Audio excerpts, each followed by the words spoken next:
আসসালামু আলাইকুম, সবাই কেমন আছেন? ফার্মেক্সের পেয়ারা বাগানে আপনাদেরকে স্বাগতম। এটা আমাদের 10 বিঘার পেয়ারা বাগান, আর সাথে আমাদের 5 বিঘার লেবু আছে।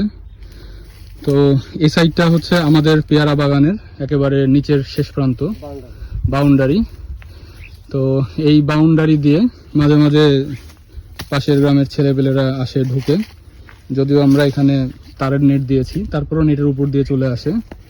তো আমরা প্রোটেকশন হিসেবে চিন্তা করলাম যে লেবুর যেহেতু ডাল কাটা হচ্ছে, লেবুর নিচে পরিষ্কার করা হচ্ছে, সেহেতু লেবুর ডালগুলা নিয়ে এসে যদি এভাবে দেওয়া যায় তাহলে আর ঢুকতে পারবে না।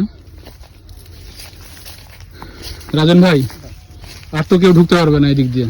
তারপর ঢুকলে তো সে হলো চোর। হ্যাঁ, তারপরেও ভাই যেভাবে দেওয়া হচ্ছে এভাবে যদি দেওয়া যায় না, তাহলে আর আশা করা যায় যে আর কেউ ঢুকতে পারবে না। আর না বলে তো ভাই চোররাই ঢুকে। এদিক দেওয়া হয়নি, এদিক থেকে শুরু করেছিলাম, ওখানে খানিক দেওয়া হলো। এই বাগানে আমাদের কালকে কুশি কাটা শুরু হবে। কালকে সকাল থেকে ভোর থেকে এই বাগানে কুশি কাটা শুরু হবে আমাদের। তো সবাই সাথে থাকবেন, চ্যানেলটি সাবস্ক্রাইব করে দিবেন। সবাইকে অনেক অনেক ধন্যবাদ।